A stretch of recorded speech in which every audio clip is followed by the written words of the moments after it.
நடக்கின்ற அநியாயங்களை பார்க்கும்போது அல்லது நடக்கின்ற நிகழ்வுகளை பார்க்கும்போது யாரிடம் நீதி கேட்பது அல்லது யாரை இந்த இடத்தில் நம்புவது என்பது ஒரு மிகப்பெரிய கேள்வியாக இருக்கின்றது. நாங்கள் இந்த சர்வதேசத்தை நம்பிக்கொண்டு சர்வதேசம் நீதி தரும், நியாயம் கிடைக்க செய்யும், எங்களுக்கான உரிமைகளை தரும், மனிதாபிமான அடிப்படையில் எல்லாவற்றையும் அணுகும் என்ற நம்பிக்கைகளில் பல தசாப்தங்களாக காத்து கொண்டிருக்கின்றோம். பருவகாலம், வளமான மண், கடினமான உழைப்பாளிகளை கொண்ட சமூகம். எனவே இது ஏதோ ஒரு வகையில் ஏதோ ஒரு பொருட்களை கொண்டு தற்காத்து கொள்ளும். ஆனாலும் இப்பொழுது எங்களிடம் உள்ள பிரச்சனை எங்களை நாங்கள் எவ்வாறு ஒழுங்கமைத்துக் கொள்கின்றோம் என்பதுதான்.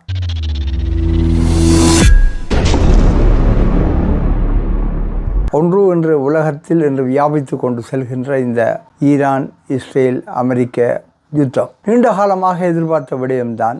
ஆனாலும் அது இப்பொழுது களத்திற்கு வந்துவிட்டது. யுத்தம் வியாபித்து கொண்டே செல்கின்றது. மரணங்களின் எண்ணிக்கையை கணிப்பிட முடியாத அளவுக்கு, சேதங்களின் எண்ணிக்கையை கணிப்பிட முடியாத அளவிற்கு தகவல்கள் பறந்து கொண்டே போகின்றன.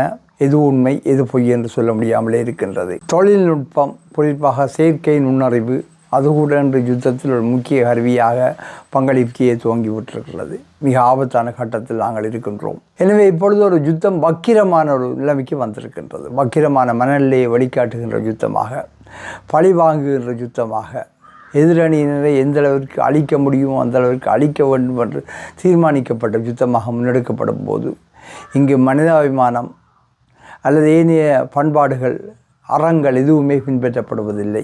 ஐக்கிய நாடுகள் நிறுவனம் துவக்கம் சர்வதேச ஒப்பந்தங்கள் கூட இங்கு அமைதியாகின்றன, மௌனமாகியுள்ளன அல்லது தங்களுடைய வலிமையை இழந்து போயிருக்கின்றன. ஈரானில் ஒரு பாடசாலையில் மாணவர்கள் கொல்லப்பட்டிருக்கின்றார்கள். இலங்கையின் கடற்பரப்பை அண்டிய தூரத்தில் இந்தியாவில் பயிற்சிக்காக வந்து மீள திரும்ப முயற்சித்த ஈரானிய கப்பல் ஒன்று அமெரிக்க கடற்படை நீர்மூழ்கியினால் மூழ்கடிக்கப்பட்டதாகவும் 100க்கும் மேற்பட்டவர்கள் கொல்லப்பட்டதாகவும் சொல்லப்படுகின்றது. ஒரு விளையாட்டு மைதானத்தின் தரவுகளை அறிக்கையிடுவது போன்று நாங்கள் இப்பொழுது மரணத்தை அறிக்கையிட்டுக் கொண்டிருக்கின்றோம். யுத்தத்திலும் அழிவுகளிலும் மரணங்களை சந்தித்த ஒரு சமூகம். எனவே எங்களுக்கு மரணம் புதிதல்ல. ஆனாலும் நடக்கின்ற அநியாயங்களை பார்க்கும்போது அல்லது நடக்கின்ற நிகழ்வுகளை பார்க்கும்போது யாரிடம் நீதி கேட்பது அல்லது யாரை இந்த இடத்தில் நம்புவது என்பது ஒரு மிகப்பெரிய கேள்வியாக இருக்கின்றது. நாங்கள் இந்த சர்வதேசத்தை நம்பிக்கொண்டு சர்வதேசம் நீதி தரும், நியாயம் கிடைக்க செய்யும், எங்களுக்கான உரிமைகளை தரும், மனிதாபிமான அடிப்படையில் எல்லாவற்றையும் அணுகும் என்ற நம்பிக்கைகளில் பல தசாப்தங்களாக காத்து கொண்டிருக்கின்றோம். அதே சர்வதேசம் எல்லாவற்றையும் மீறியதாக ஒரு மிகப்பெரிய யுத்தத்துக்குள் பிரவேசித்துள்ளது. இப்பொழுது நாங்கள் நம்புகின்ற சர்வதேச நியமங்கள் பற்றிய நம்பகத்தன்மையே மிகப்பெரிய கேள்விக்குறியாக மாறிவிட்டது. யுத்தம் நேரடியாக யுத்தமாக மாறாமல் இப்பொழுது பொருளாதார யுத்தமாக, பொருளாதார பாதைகளை கட்டுப்படுத்துகின்ற யுத்தமாக மாறிவிட்டது. இலங்கை தீவின் பொருளாதாரம் பெருந்தோட்ட பயிற்சியான தேயிலினுடைய வருமானம், தைத்த ஆடைத்துறை கைத்தொழிலுடைய வருமானம், புலம்பெயர்ந்து மத்திய கிழக்கிலும் கொரியாவிலும் பல்வேறு தேசங்களிலும் வாழுகின்ற இலங்கையர்கள் அனுப்புகின்ற அந்த அந்நிய செலாவணி வருமானம், இதற்கு மேலதிகமாக சுற்றுலாத்துறை என்ற 4 தூண்களில் கட்டப்பட்டுள்ளது. இந்த அரசாங்கம், தற்போதைய NPP அரசாங்கம் என்கின்ற இந்த அரசாங்கம் வருவதற்கு முன்பே இந்த 4 துறைகளும் ஏற்கனவே ஒழுங்கமைக்கப்பட்ட துறைகளாக மாறியுள்ளன. ஆனால் இந்த 4 துறைகளிலும் உள்ள மிகப்பெரிய ஆபத்து என்னவென்று சொன்னால், இந்த 4 துறைகளும் வெளிநாடுகளோடு நேரடியாக சம்பந்தப்பட்டவை. ஈரான் எங்களுடைய தேயிலையை கொள்வனவு செய்கின்ற மிக முக்கிய பங்காளி. தைத்த ஆடை கைத்தொழில் எங்களுடைய ஆடைகளை வாங்குகின்ற ஐரோப்பிய சந்தையையும் அமெரிக்க சந்தையையும் கொண்டிருக்கின்றது. வெளிநாட்டு தொழிலாளர்களுடைய வருமான அனுப்புதல் என்பது கூட இன்று மத்திய கிழக்கிலும் இஸ்ரேலிலும் வேலை செய்கின்ற தொழிலாளர்களுடைய பெரும்பாலான வியர்வை தான் இங்கு பணமாக வருகின்றது. அங்கு யுத்தம் ஏற்பட்டுள்ள போது அவர்களுடைய வாழ்க்கை பாதிப்படைகின்றது, நிச்சயமற்ற தன்மை இருக்கின்றது, அவர்கள் மரணத்துள் வாழ்கின்றார்கள். இதே போன்று மறுபக்கத்தில் சுற்றுலாத்துறை, யுத்தத்தின் நேரடி விளைவாக விமான போக்குவரத்துகள் அனைத்தும் தடைப்பட்டிருக்கின்றன. எனவே பயணங்கள் இல்லாமல் இடைநிறுத்தப்பட்டிருக்கின்றன. அத்தியாவசிய பயணங்களுக்காக பயணம் செய்வர்கள் தவிர்ந்த ஏனையோர்கள் தங்களுடைய பயணங்களை பிற்போடுகின்றார்கள் அல்லது தவிர்க்கின்றார்கள். உலகத்தின் பல, குறிப்பாக மத்திய கிழக்கும் ஆசியாவும் மேற்கத்திய நாடுகளும் சார்ந்த பல்வேறு, கிழக்கு ஐரோப்பா சார்ந்த பல்வேறு நாடுகளின் விமானத்தளங்கள் மூடப்பட்டிருக்கின்றன அல்லது விமான பரப்புகள், ஏர்ஸ்பேஸ் என்று சொல்கின்ற பரப்புகள் மிக அளவில் மட்டுப்படுத்தப்பட்டிருக்கின்றன. அதனால் சுற்றுப்பாதையில் பயணிக்க வேண்டிய நிர்பந்தம் வரும்போது விமான கட்டணங்கள் அதிகரிக்கின்றன. கட்டணங்களோடு சேர்த்து காப்புறுதி கட்டணங்களும் அதிகரிக்கின்றன. அதனால் விமான சீட்டுகளின் விலை அதிகரிக்கின்றது. இவ்வாறு பல்வேறு காரணங்களால் சுற்றுலா பயணிகளுடைய நடவடிக்கை மிக மோசமாக குறைந்து கொண்டே போகின்றது. இதற்கு மேலதிகமாக பல நாடுகள் இந்த யுத்தத்தில் நேரடியாகவோ மறைமுகமாகவோ தொடர்பு பட்டிருக்கின்ற காரணத்தால் தங்களுடைய குடிமக்களுக்கு பயண எச்சரிக்கைகளை விடுத்திருக்கின்றார்கள். இயலுமானவரைக்கு தங்களுடைய நாட்டுக்கு வெளியில் பயணம் செய்வதை தவிர்க்கும்படி கூறியிருக்கின்றார்கள். எனவே இந்த பல காரணங்களால் இந்த நான் முன்பு கூறிய 4 தூண்களில் ஒரு தூண் உடனடியாக பலவீனப்பட்டு போயுள்ளது. நாங்கள் ஏற்கனவே எதிர்கோரி இருந்த இலங்கையின் பொருளாதாரத்தில் சுற்றுலாத்துறை கணிசமான பங்களிக்கும் என்ற விடயத்தில் மிகப்பெரிய ஒரு பலவீனம் வந்திருக்கின்றது. அதேபோன்று இந்த யுத்தம் இன்னும் தொடர்ந்து நீடிக்கும் என்று சொன்னால் மத்திய கிழக்கில் வாடுகின்ற தொழிலாளர்கள் அவர்கள் நாட்டுக்கு திரும்ப வேண்டி வரும். அவ்வாறு வரும்போது அந்த வருமான இழப்பு இழக்கப்படும். எங்களுடைய தேயிலை ஏற்றுமதியும் ஒரு வகையில் பாதிக்கப்படும். அதே வேளையில் எங்களுடைய தைத்த ஆடை கைத்தொழிலும் அமெரிக்காவுடைய புதிய வரி கோட்பாடுகள் காரணமாகவோ அல்லது வேறு நோக்கங்கள் காரணமாகவோ ஏற்கனவே பாதிக்கப்பட்டு போயிருக்கின்றது. எங்களுடைய தைத்த ஆடை கைத்தொழிலுக்கு போட்டியாக வளர்ந்துள்ள பங்களாதேஷினுடைய தைத்த ஆடை கைத்தொழில் அது மிக பலமானதாக இருக்கின்றது. அதனோடு ஈடு கொடுக்க முடியாமல் தான் நாங்கள் தள்ளாடி கொண்டிருக்கின்றோம். எனவே இலங்கையின் பொருளாதாரமே ஒரு தடுமாற்றத்துக்கு தான் இருக்கின்றது. உள்ளூர் பொருளாதாரம் இன்னமும் புதிய அரசாங்கத்தின் கீழும் ஒரு சரியான உற்பத்தி துறையை நோக்கி முன்னகரவில்லை. இன்னமும் மருத்துவத்துறையில் ஊழல்கள், மின்சாரத்தை உற்பத்தி செய்வதற்கான எரிபொருளை கொள்வதும் செய்வதில் ஊழல்கள், தரக்குறைவுகள் என்று தொடர்ச்சியாக நடந்து கொண்டே இருக்கின்றது. இப்பொழுது வருகின்ற கப்பல்கள் கூட தரக்குறைவான நிலக்கரியை கொண்டு வருகின்றன என்ற வாதங்கள் வைக்கப்படுகின்றது. அது இந்த தவிர்க்க முடியாமல் இந்த ஒப்பந்தங்களுக்குள்ள நெளிவு சுழிவுகளை பயன்படுத்தி கொண்டு இந்த விடயங்களில் நடப்பதாக கூறப்படுகின்றது. இது ஒருபுறம் போய்கொண்டிருக்கின்றது. மறுபுறம் கடந்த வருடம் வாகனங்களை இறக்குமதி செய்வதற்காக அரசாங்கம் அறிமுகப்படுத்திய தளர்ச்சி காரணமாக சுமார் $1 பில்லியன் காசு வெளியில் போயிருக்கின்றது வாகனங்களை இறக்குமதி செய்வதற்காக. இந்த இறக்குமதி செய்யப்பட்ட வாகனங்களில் பெருமளவு வாகனங்கள் இந்த உல்லாச வாகனங்களும் பொழுதுபோக்கு வாகனங்களுமாகத்தான் இருக்கின்றது.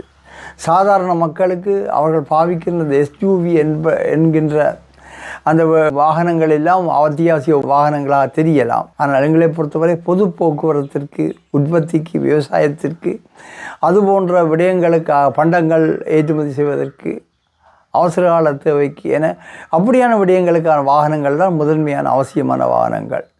ஏனைய வாகனங்கள் எல்லாம் ஒரு வகையில் தவிர்க்கக்கூடிய வாகனங்கள் தான். ஆனால் சுமார் $1 பில்லியன் செலவழிக்கப்பட்டிருக்கின்றது. அந்நிய செலாவணி கையிருப்பு குறைந்திருக்கின்றது. ஆனால் $1 மில்லியன் பெறுமதியான வாகனங்கள் நாட்டுக்குள் வரும்போது அதற்காக கிட்டத்தட்ட 1.5 மடங்கு வரி விதிக்கப்பட்டிருக்கின்றது. அதனால் உள்நாட்டு வரி வருமானம் அவ்வளவுக்கு பெருகி இருக்கின்றது. கிட்டத்தட்ட $2.5 பில்லியன் பெறுமதியான உள்நாட்டு வரி வருமானம் இலங்கை அரசாங்கத்துக்கு கிடைத்து உள்நாட்டு செலவுகளை ஈடுகட்டக்கூடியதாக இருப்பதாக உள்நாட்டில் சந்தோஷப்பட்டு கொள்கின்றார்கள். ஆனால் அங்கு ஒரு மிகப்பெரிய இடர்பாடு என்னவென்றால் எங்களுக்கு அத்தியாவசியமாக தேவையானதே அந்நிய செலாவணி கையிருப்பு. அந்த அந்நிய செலாவணிய கையிருப்பை நாங்கள் பெற்றுக்கொள்ள வேண்டும் என்றால் நாங்கள் கடுமையாக ஏற்றுமதி வருமானத்தை பெறக்கூடியதாக இருக்க வேண்டும். அதற்காக கடுமையாக உழைக்க வேண்டும். அல்லது இறக்குமதியை கட்டுப்படுத்தக்கூடிய முறையில் எங்களுடைய உள்ளூர் உற்பத்தி துறை வளர்ந்திருக்க வேண்டும். இந்த ரெண்டின் மூலமும் தான் நாங்கள் அந்நிய செலாவணியை கையிருப்பை கட்டுப்படுத்த முடியும், இல்லை கையிருப்பை வைத்திருக்க முடியும். அப்படியான அந்நிய செலாவணியை நாங்கள் உள்ளூரில் வாகன தேவைக்காக கட்டுமுறிய அளவில் திறந்துவிட்டு இழந்த பின்பு உள்ளூர் ரூபாயில் வரி வருமானத்தை பெற்று நாங்கள் மகிழ்வது என்பது ஒரு மிக தவறான ஒரு வாதமாகத்தான் நான் நோக்குகின்றேன். பல பொருளியறிஞர்களும் கூட அந்த விடயத்தை அப்படி தான் பார்க்கின்றார்கள். எனவே இங்கே அந்த அணுகுமுறையில் எங்களோடத்தில் பாடிய தவறு ஒன்று இருக்கின்றது. இது ஒரு புறம். மறுபுறத்தில் யுத்தம் வியாபித்து கொண்டு போகும்போது ஈரான் தன்னுடைய ஹோர்முஸ் நீரிணையை பாதைகளுக்காக தடை செய்திருக்கின்றது. இலங்கைக்கு எண்ணெய் வருகின்ற பாதை இலங்கை பெருமளவில் சிங்கப்பூரில் உள்ள எண்ணெய் சுத்திகரிப்பு ஆலையாலும் மலேசியாவில் உள்ள எண்ணெய் சுத்திகரிப்பு ஆலைகளிலிருந்து தான் எண்ணெயை பெறுகின்றது. எனவே அந்த வகையில் இலங்கைக்கு வருகின்ற எண்ணெய் வளங்கள் என்பது இப்போது உடனடியாக தடைப்படுவதற்கான சாத்தியம் மிக குறைவு. சிங்கப்பூருக்கும் மலேசியாவுக்கும் போகக்கூடிய கச்சா எண்ணெய் போக்குவரத்து தடைப்படும் போது தான் எங்களுக்கு வழங்குகின்ற எண்ணெய் இந்த வழங்கல் அளவு குறையலாம். இல்லாவிட்டால் எங்களுக்கு இப்பொழுது எண்ணெய் தட்டுப்பாடு உடனடியாக வராது. பெட்ரோல், டீசல் நாங்கள் தேவையில்லாமல் ஒரு விதமான பதட்டத்தில் இந்த எரிபொருள் நிலையங்களுக்கு முன்னால் குவிந்து நிற்கின்றோம். ஆனால் ஹோர்முஸ் நீரிணை மூடப்பட்டதினால் சமையல் எரிவாயு அங்கிருந்து தான் வருகின்றது, அந்த நீரிணை ஊடாகத்தான் வருகின்றது. சமையல் எரிவாயு விநியோகம் தடைப்படுவதற்கான வாய்ப்புகள் அதிகமாக இருக்கின்றது. ஏற்கனவே இலங்கையில் இந்த எரிவாயு நிறுவனங்கள், எரிவாயு வழங்கல் நிறுவனங்களுடைய குளறுபடிகள் காரணமாக, நிர்வாக குளறுபடிகளோ அல்லது வேறு குளறுபடிகள் அல்லது சரியான திட்டமின்மை காரணமாக சமையல் எரிவாயு பற்றாக்குறையை நாடு எதிர்நோக்கி உள்ளது. இத்தகைய நிலைமையில் அந்த புதிய நிலைமைகளும் கூட தாக்கம் செலுத்துமாக இருந்தால் மிகப்பெரிய பிரச்சனையாக இருக்கும். தவிர்க்க முடியாமல் என்று ஒரு மத்திய வர்க்கத்துக்கு மேலும் கீழுமாக இருக்கக்கூடிய இலங்கையின் பெருமளவு மக்கள் சமையல் எரிவாயுவிலேயே தங்களுடைய வீட்டு சமையலை ஏனைய தேவைகளையும் தங்கி வாழுகின்ற அளவுக்கு இந்த சமையல் பண்பாடு மாற்றமடைந்து விட்டது. எனவே இப்பொழுது நாங்கள் மிக சிக்கலான நிலைமையில் இருக்கின்றோம். நாங்கள் எவ்வாறு இதை கையாள்வது என்பது ஒரு பெரிய விடயமாக இருக்கின்றது. உணவு விநியோகங்கள் கூட தடைப்படலாம் எதிர்காலத்தில். ஆனால் இலங்கையில் பட்டினி சாவு வருவதற்கான வாய்ப்புகள் இல்லை. பருவகாலம், வளமான மண், கடினமான உழைப்பாளிகளை கொண்ட சமூகம். எனவே இது ஏதோ ஒரு வகையில் ஏதோ ஒரு பொருட்களை கொண்டு தற்காத்து கொள்ளும். ஆனாலும் இப்பொழுது எங்களிடம் உள்ள பிரச்சனை எங்களை நாங்கள் எவ்வாறு ஒழுங்கமைத்து கொள்கின்றோம் என்பதுதான். நாங்கள் இப்பொழுது எவ்வாறு எங்களை ஒழுங்கமைத்து கொள்கின்றோம் என்பதும், எங்களுடைய வருமான செலவு திட்டத்தை எவ்வாறு தீர்மானிக்கப் போகின்றோம் என்பதும், எங்களிடம் கிடைக்கக்கூடிய உணவுப் பொருட்களையும் மேனிய பொருட்களையும் எவ்வாறு விரயமற்ற முறையில் பாதுகாத்து நுகரப்போகின்றோம், பகிரப்போகின்றோம் என்பது மிக முக்கியமானது. எல்லா நெருக்கடிகளிலும் பயன்பெறக்கூடிய ஒரு தொகுதியினர் இருக்கின்றார்கள். பதுக்கல், ஏமாற்று போன்ற விடயங்களில் ஈடுபடுவார்கள். அவர்கள் மிகவும் உஷாராக இருக்கின்றார்கள்.